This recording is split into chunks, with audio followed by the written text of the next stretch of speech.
Good morning. Come on in. Please say hello in the comments, tag and share.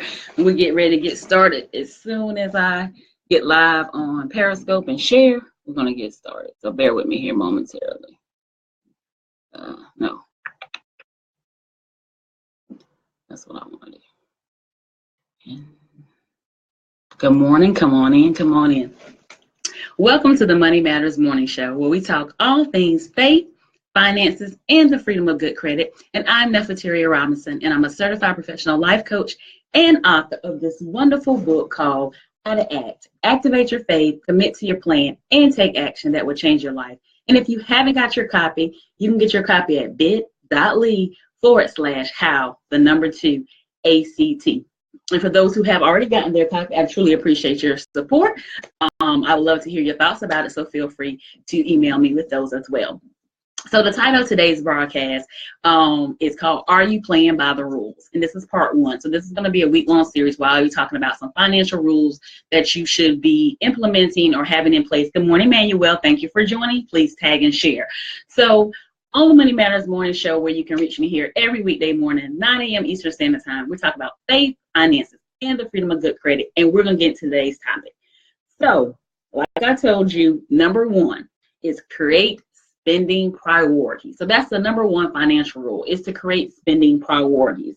So generally, if you're 30 or plus, you should have a good idea of what type of lifestyle you want and what you value for your life when it comes to your overall, how you would like to spend your finances. So you should probably not spending money the same way you spent in your 20s. Good morning to you on Periscope. How you spent in your 20s. You should have a different perspective, a different value system at that 30 plus in your life. Also, you need to sit down and kind of think about what it is that you want to accomplish when it comes to your money. Sit down and really, just be open and honest with yourself about what it is you're looking to accomplish with your finances. Then create a list of spending priorities. Create that list based off what you value about your money, what's important to you about your money, what you want for your overall life.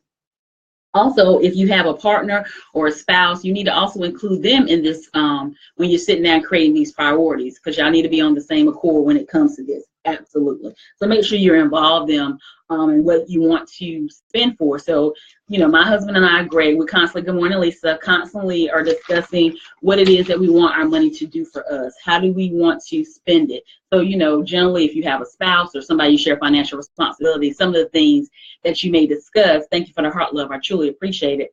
You may discuss and value about your money and things that you're doing. You may look at house upgrades.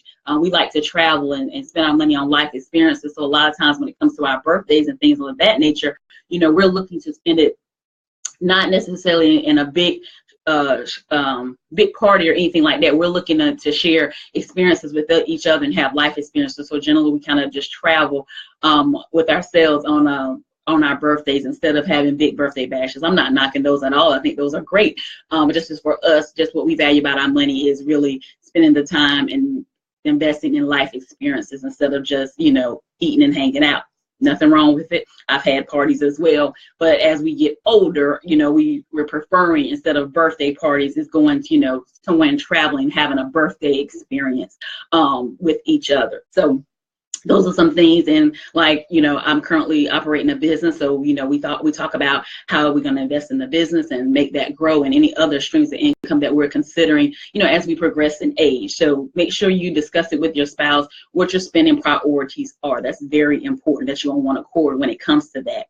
Number two, you need to evaluate your financial progress. So you need to know, what have you done thus far? Where are you thus far? Give me one moment. I'm typing in the comments, the first one. Create priorities. Okay. Number two is evaluate your financial progress. Okay. Financial progress for thus far. Sorry guys, I'm trying to type, think, look at comments all at the same time. Multitasking is not my friend. Okay. Number two, evaluate your progress thus far. How far have you came? Acknowledge your progress, because it's going to stand for motivation for you as you, move on in your financial requests and freedom and things of that nature, take an honest evaluation of it. If you've had some missteps, you've done some things, you might have co-signed for somebody, had some things go back, they didn't pay their obligation, maybe spent too much on a credit card and you're suffering from it now, any of those things, but you can bounce back. You still have that opportunity to bounce back. Just make sure you rectify any of the mistakes you might have made in your 20s, and now that you're 30 plus, that you're, being a good steward of what you've been blessed with. Number 3, let me type it in, guys, bear with me. Increase your emergency fund. Or emergency fund. So some of you be like, Neff, I don't even have one. That's okay. Then start one. Start, if you have to start small, save $500. Well, I would do the math, but I can't find my calculator. So anyway, just start with $500, $5 a week. That's $25 a day. Just whatever you can do to at least get emergency funds started. And generally, if you did have one in your 20s, it might not have been that big. And now that you have other obligations, 30 plus, you could be married, you could have kids, you could have bought a home, you have cars, whatever you may have, you have a different financial responsibilities. So you may look into, reevaluate what your emergency fund is and looking into increasing that so that you can, be able to maintain if something was to happen to you financially, somebody loses a job, somebody get laid off, somebody have a medical condition, something happens, you'll be able to still maintain your current lifestyle, at least at minimum your bills. So make sure you look into that. By even just evaluating it, you may determine that you don't have enough. You may only have 1 month of bills to, 1 month worth of expenses covered.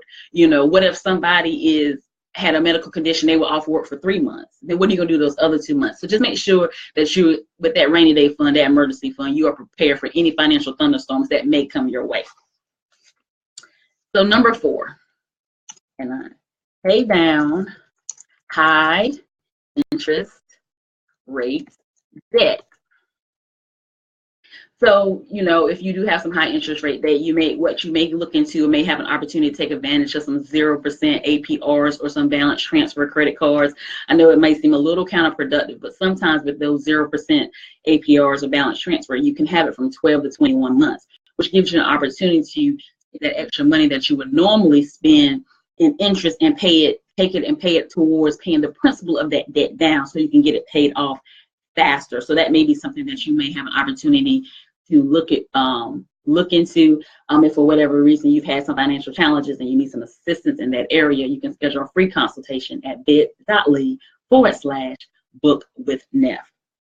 So, and then number 5 is look for good value. Look for good value. Okay, so you work hard for your money. You want to ensure that what you're spending your money on is of good quality and you're getting the best value. Sometimes it's not about the bottom line. Sometimes it's not about the cheapest item. Sometimes it's worth spending the additional money on a good quality item than spending less money and constantly having to replace.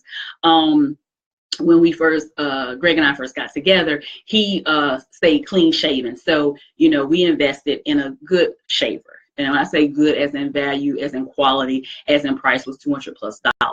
And the reason why I wanted him to invest in that is because this is something that you do on a consistent basis and you want something of value. And we've had that razor for an extremely long time. And recently it went out on us. And we was able to call the company and get a replacement. The customer service was extraordinary. They gave us the replacement without a lot of red tape.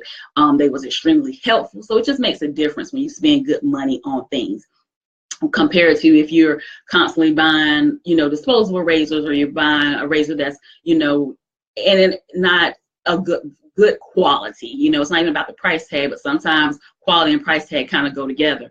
Not of good quality, and you realizing you're replacing it every 3 months. If you're a person that, that shaves on a consistent basis or something like that, you're replacing it quite often. So by the time you can spend just $30 or $40 on something, you could have spent $200+ or spent whatever amount of money it takes to get a good quality razor or quality item, and then it lasts you. And then when you have issues with it, you can contact somebody that's very helpful. They can replace it without it costing you any additional or anything like that. So it makes a difference when you buy in value. So just make sure you're looking for good value when you're spending your money as you're 30+ now.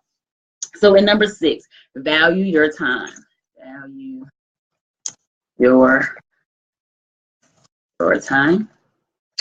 Okay, for number 6 is value your time. Why is it important to value your time? Because time is money. We hear it all the time. Time is the one commodity that we can't get back. You know, I love the quote that says everything lost can be replaced except for time wasted. So anything you've lost, you can't replace it. But once time is gone, it is definitely gone. So you need to just really, you know, consider and think about if you're constantly trading time for dollars. Look at ways to maximize your time. Looking for other ways that maybe some mundane tasks you don't want to do, that you can afford to pay others for. For those who have been watching me for a while, you'll hear me sometimes talk about Sulea, which is the lady that comes to clean our house on a consistent basis.